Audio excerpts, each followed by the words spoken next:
Como falei anteriormente, nós hoje, se Deus permitir, nós concluiremos o nosso estudo sobre o culto público e permitindo o Senhor, quando retornar, indo viajar, devemos começar a estudar um pouco sobre eclesiologia, baseado no livro Como Jesus Governa a Igreja. Então, provavelmente trataremos sobre este tema, estudaremos um pouco sobre eclesiologia, sobre a doutrina da igreja. Eu acho que será um tempo muito bom para entendermos um pouco mais sobre a igreja e muitas outras questões relacionadas à igreja também. Mas, então, hoje nós concluiremos aqui o nosso estudo e falaremos sobre a bênção que acontece no final do culto público. O culto reformado, ele geralmente começa com a chamada adoração e termina com a bênção, a chamada bênção apostólica, ou a bênção araônica, ou a bênção araônica. E quando nós começamos aqui, com o Senhor nos chamando à adoração e terminamos com o Senhor falando, nós estamos querendo como que dar ao Senhor não somente a primeira, mas também a última palavra no culto público. É Ele nos chamando para adorá-lo e Ele então nos despede no final, abençoando-nos no nosso retorno à nossa casa ou para o próximo culto público.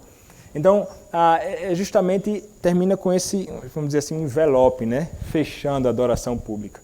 Nós temos o Senhor nos chamando, todos os elementos da adoração pública a Deus, e então o Senhor, mais uma vez, falando conosco, neste diálogo pactual, neste culto trinitário que nós prestamos ao nosso Senhor.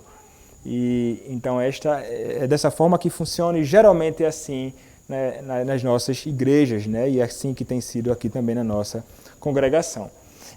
E nós olhamos para isto, né, no final do culto, a bênção que nós chamamos, geralmente chamada bênção apostólica.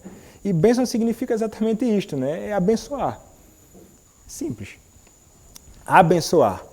A bênção, ela em essência, é um pronunciamento autoritativo da bênção divina sobre seu povo.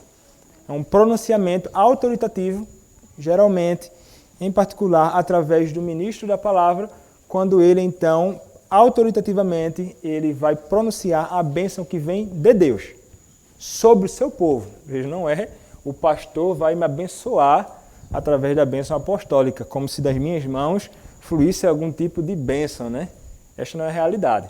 Não é desta forma que funciona, mas é um pronunciamento autoritativo, como se nós estivéssemos sendo uma boca de Deus ou um meio através do qual ali o Senhor então declara a sua bênção sobre a sua igreja, o seu povo.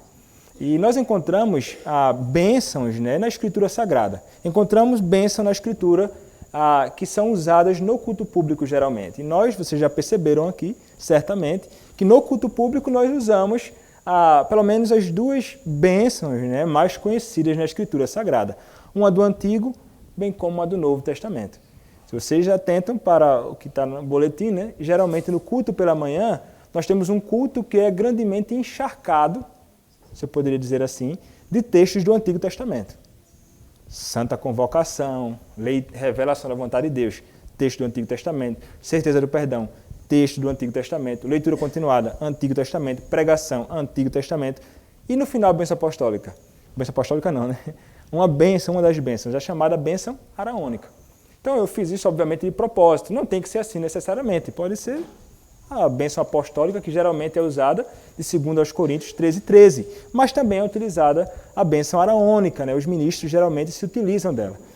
Tem a prática de falar, declarar diante da igreja esta realidade. Eu não sei porquê, eu acho que talvez por prática, né?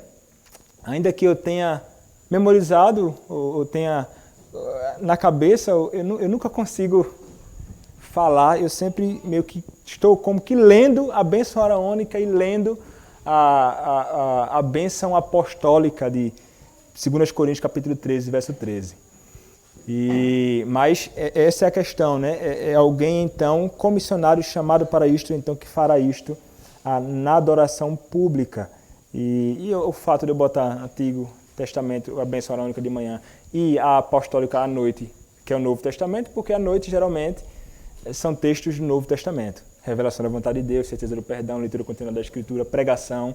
Então, só seria encharcar todo o culto e mostrar assim, como o Antigo e o Novo Testamento são palavra de Deus, úteis para a adoração pública, úteis para ouvirmos declarações sobre a vontade de Deus para a nossa vida, útil para declarar o perdão de Deus para a nossa vida, útil para a exposição da Escritura, e aí também somos abençoados por Deus, tanto no Antigo como no Novo. Então, seria um propósito, sei lá, didático, né?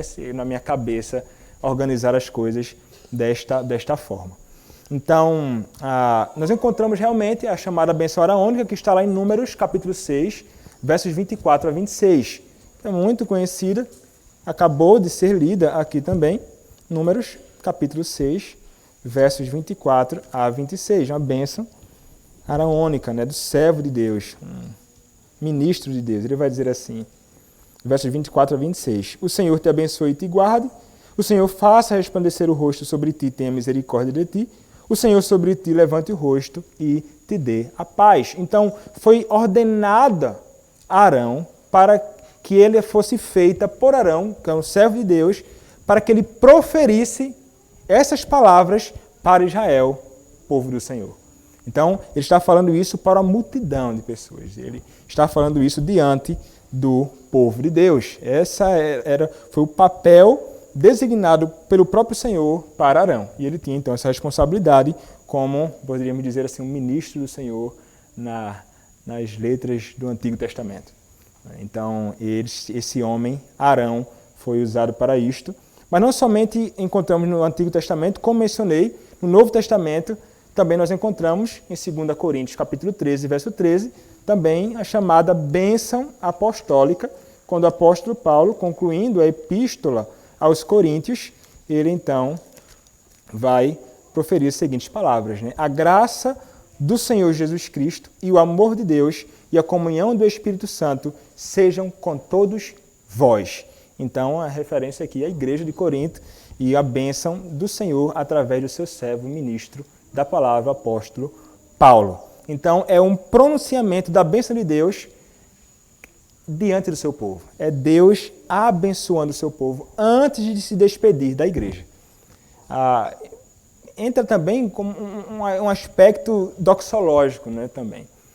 Em essência, seria uma declaração doxológica, de fato, sempre de natureza doxológica, de louvor a Deus. Aponta também para a fidelidade da aliança de Deus para com o seu povo, né? De um Deus que, ao se despedir do seu povo, para que eles então possam viver os outros dias, né, da semana, de segunda a sábado, preparando-se para o domingo, mas o Senhor então reafirmando as suas bênçãos sobre o seu povo e sobre a sua igreja. O Senhor te abençoe e te guarde, faça resplandecer o seu rosto sobre ti, tenha misericórdia de ti. Então, bênçãos que vêm do próprio Deus e que são ditas por Ele mesmo para nós, para que possamos então seguir aos nossos próximos dias, vivendo para a glória desse nosso Senhor. Mas, infelizmente, o que acontece em muitos lugares por aí, em alguns contextos, parece ser privado desta realidade, e ao invés do culto público ele terminar com o Deus falando e tudo mais, algumas pessoas acabam colocando, naquelas ocasiões, anúncios da semana, do nada, tá, o culto aqui, termina, e então, do nada você encontra anúncios, isso, aquilo, outro, vai acontecer isso, é uma despedida totalmente informal da igreja. A despedida formal da igreja, na adoração pública, é de fato através do próprio Deus falando conosco, exatamente na bênção apostólica.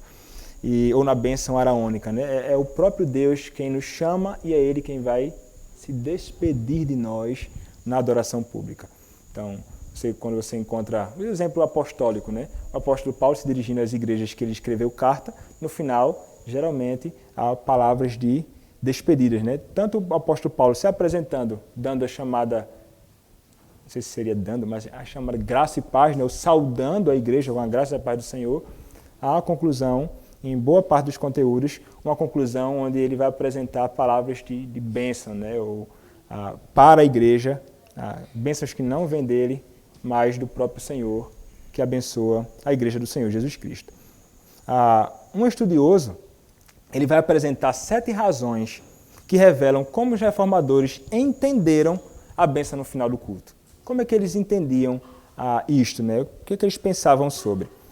Primeiro é o seguinte, eles vão dizer que é uma forma tradicional de despedida do culto cristão. Então, a tradição da igreja, uma prática que sempre vem sido feita, né? Salvo engano, na igreja, segundo o próprio John Payne, né, ele vai dizer que desde a igreja da Idade Média, a igreja sempre sustentou e sempre veio assim reafirmando e praticando isto nas próximas gerações, né? Você entra na igreja hoje e isso é a coisa mais natural do mundo, para nós, especialmente igrejas chamadas tradicionais ou igrejas reformadas ou calvinistas. É a coisa mais comum, então ele vai dizer, é uma forma tradicional de despedida no culto cristão.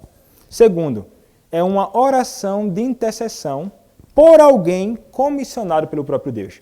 Ele vai dizer que são alguém chamado para o próprio Senhor, em referência aos próprios ministros, né, aos pastores da igreja, e ele então é como que uma oração de intercessão por alguém comissionado pelo próprio Senhor diante da igreja. Terceiro, Deus proferindo sua bênção sobre seu povo. Esse é talvez o ponto alto, né? É uma proclamação divina de graça recebida pela fé. Então, é aquilo que nós ouvimos e então o Senhor declara isso diante de nós no culto, no final do culto que nós prestamos. Quarto, se trata de uma bênção proferida no poder do Espírito de Deus. Né? Então, é o ministro da palavra proferindo isto no poder do Espírito de Deus. O ministro da palavra deve ser realmente alguém cheio do Espírito de Deus e proclamando a própria palavra de Deus diante do seu povo. Né? Então, se trata de uma declaração como esta, diante da igreja. Um quinto é que uma bênção que deve ser dada por aqueles aos quais Deus comissionou para dar. Então, você vai encontrar exemplos do Antigo ou Novo Testamento de que aqueles que eram uma espécie de autoridade a quem se deveria ter algum tipo de respeito e autoridade na própria igreja, tanto no Antigo quanto no Novo Testamento, são aqueles que proferem ou abençoam alguém.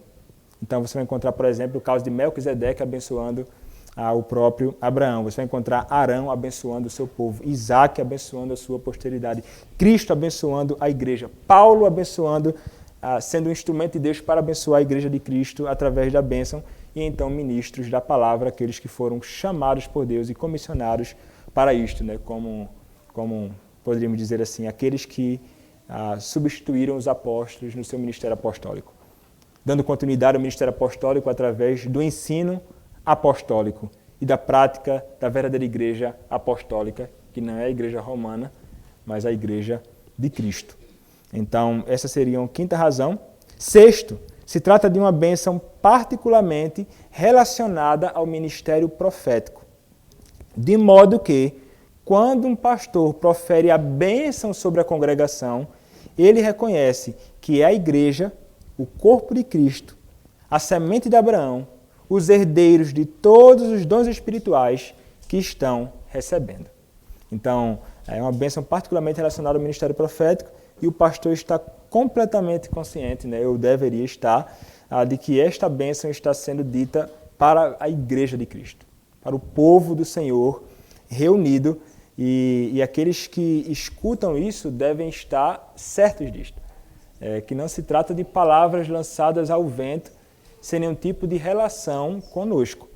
São palavras de Deus ao seu povo. Você poderia dizer assim, enquanto estão sendo ditas as palavras da bênção apostólica, eu estou falando, você está ouvindo a minha voz, você deve entender assim, é Deus quem está falando. Assim como Deus nos fala através da Santa Convocação, assim como Deus nos fala através da revelação da sua vontade, assim como Deus nos fala declarando a certeza do perdão, assim como Deus nos fala através da pregação da palavra, quando pregada fielmente, é palavra de Deus.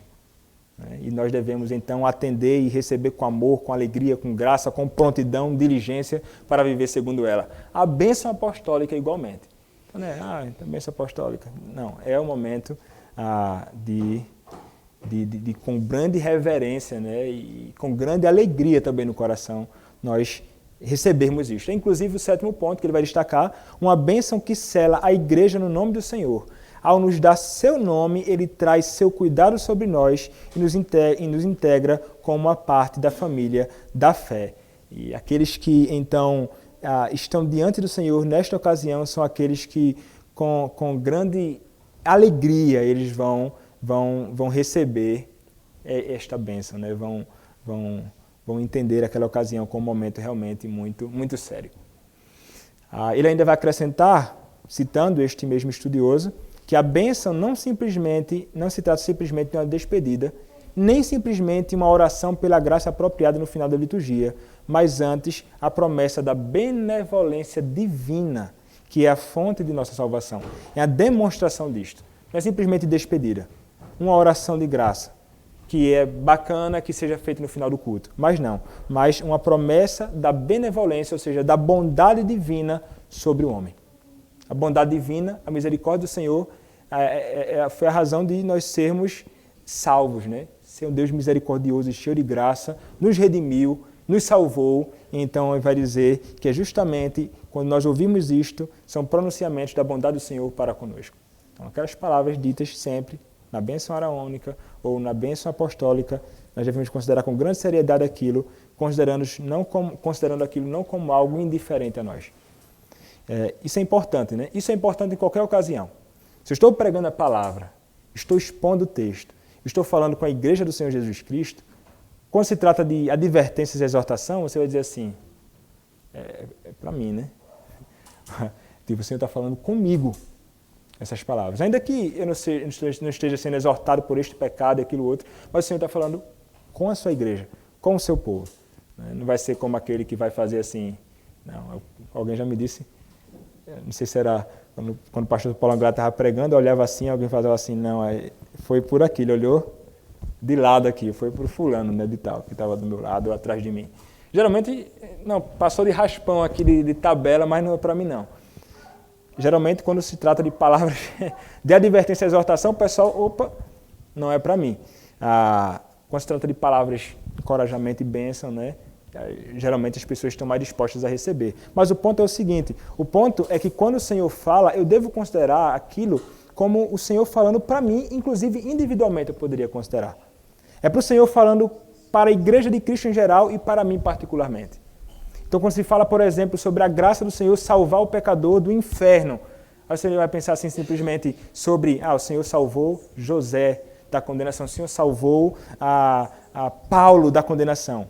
Você vai pensar, o Senhor me salvou. O Senhor, eu fui alvo desta bendita redenção.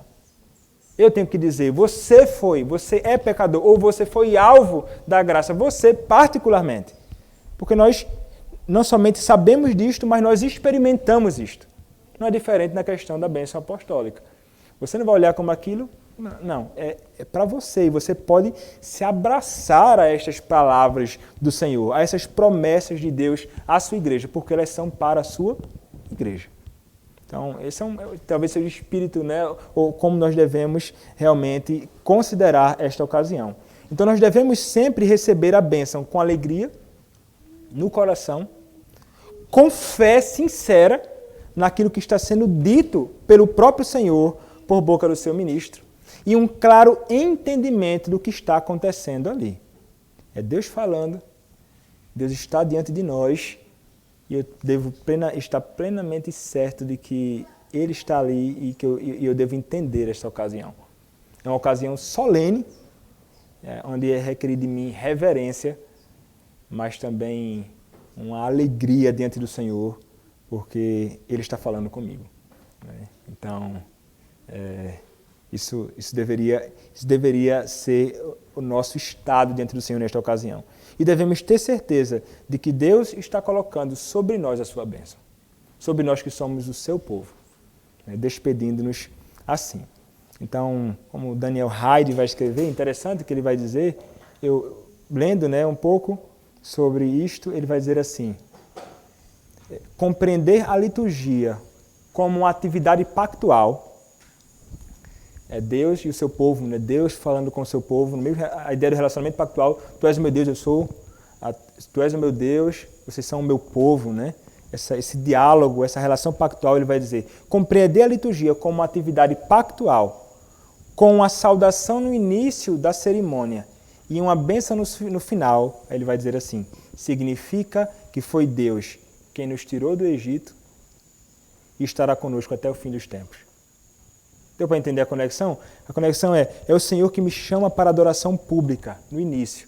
Ele vai dizer, significa, foi Deus quem nos tirou do Egito. Ele nos chamou das trevas para a sua maravilhosa luz. Ele nos chamou da escravidão no Egito para então nós sermos libertos e redimidos para Ele. Ele nos chamou, então ele está dizendo, olha, aponta para esta realidade. Ele vai mencionar Êxodo capítulo 20, verso 2, né? Quando o Senhor vai dizer, eu sou o Senhor teu Deus que te tirei da terra do Egito, da casa da servidão.